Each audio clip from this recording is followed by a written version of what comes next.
come in, do a little motorcycle thing. So out here, I'm gonna go for my cross knee. I put my hand on the hip and I start pushing on this leg. Now notice how I'm getting, when I come in here, so I got my legs kind of staggered. It's really easy for me to get here, where I've got Daryl's leg between mine. This is half guard. I'm already halfway past guard at this point. As silly as that sounds, just getting one leg outside of Daryl's legs is a huge victory for me. I've kind of freed up this whole side of his body. If I'm fighting inside, he has access to everything. He has access to this foot, he has access to my leg, the side of my body. As soon as I get here, I've made a big advantage. If you watch a lot of high-level guard passers, getting this is a big part of their game. It all starts from here. So I'm here, I'm inside. I go for my cross knee by pushing this knee down, so I'm already outside. Daryl feels me, forces his leg open, he goes, oh, Marshall wants that, I don't want to give it to him, so he clamps his legs, okay? Now right now he's just pinching his legs, he's not crossing his ankles. We'll look at that next. So I'm going to go, keep my hand on the hip, hand on the knee, step up, so I'm right parallel, my feet are in one line. I'm not staggered diagonally. I'm kind of the same line as Daryl's hips. Hand on the knee, big old kick. Just redirect his knees a little bit, just push it. Don't worry about slamming it all the way out. Just give it a little redirect. Knee inside, knee on belly. So we're in, vroom vroom, inside, hand on the hip, hand on the knee. I go to pass, he clamps his legs up right away. Parallel, kick, big old kick back. See, I'm kind of doing like a scorpion. I'm all the way up, gotta be way out. And my foot's not touching the mat here either. I'm not stepping and then trying to go. It's all one motion. Right knee on belly. It's a very high percentage pass. I use it all the time. A lot of high level guys use it all the time. Boom. Hip, going for my cross knee always. You resist, my grips stay the same. Set my feet parallel, kick, knee on belly.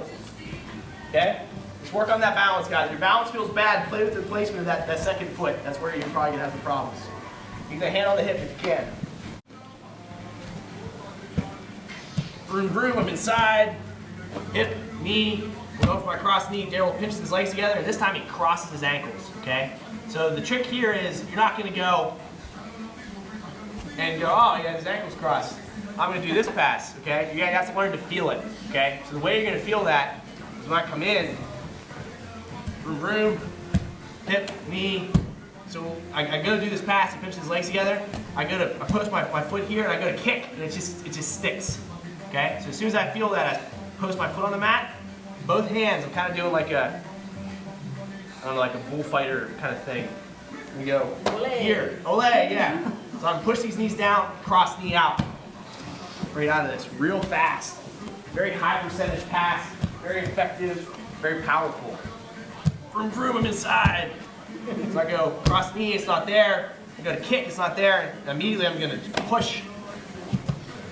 Cross knee out of this, nice. That's why your hip movement's important. Because you gotta be able to pop those hips through. All your power is gonna come from your core. So you gotta move your hips to get out of this, this weird like standing half guard.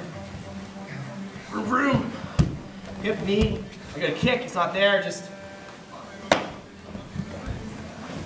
all the way through, okay? One more time. It's the same motion you were doing, it's just a little stickier. Vroom, vroom, hip, knee, pinch, I go to donkey kick, it's not happening, just all the way out. Now if you end up in a position here where, go ahead and just drop my foot.